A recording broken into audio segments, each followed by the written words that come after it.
Alright, so my other camera is currently charging, so I kind of have to do this with one hand here, so bear with me. But, see, these has little clips. Go ahead and pop them out like that. Release that one.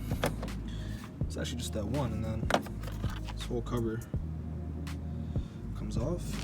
Then as you can see here, air goes through here, and then it has an opening, and then goes through there.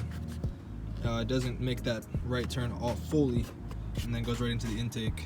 This side is blocked off. And then on the R600, this is blocked off, so the air just goes through here, right into your foam filter. So that's loose. Now we got the remaining T25s on each side to take off this plastic piece. Alright guys, so we got everything loose from the airbox here. Basically it's held on by these rubber grommets, like one right there, here, and then one down there on that left side. Then you just disconnect the PVC, and this is held on. You squeeze on the sides, and then you kind of lift up on the tab on the start on the bottom, just kind of pull it out from the bottom, and then it just pulls out from the top. Alright, so we got the box portion, got that installed.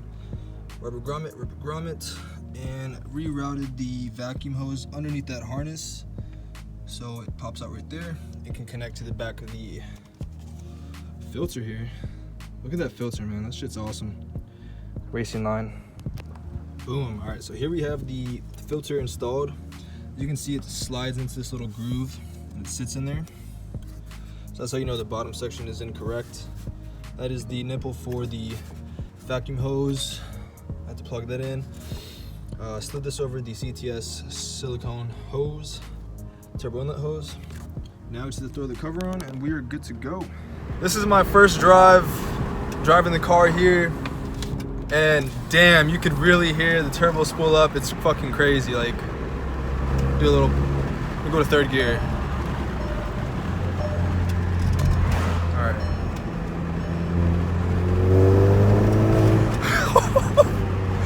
Wow, dude, you can really hear the fucking turbo spooling now, and the blow off is amazing. Like, it's so much louder just with the intake. I do have a turbo muffler delete coming in, so definitely gonna install that. That way with this, yeah, can't even fucking talk. So basically with this video, I kind of skipped a little bit, but I'm gonna go over everything again to do the turbo muffler delete. Kind of sucks, I gotta take everything off again, but you know, it's relatively easily, so not worried about that. But stay tuned for that video, guys. Hope you guys have a great day today, and I hope you guys stay safe. Happy New Year's. I'll catch you guys in 2020. Let's have a great year, guys. Thanks a lot for watching. Catch you in the next one.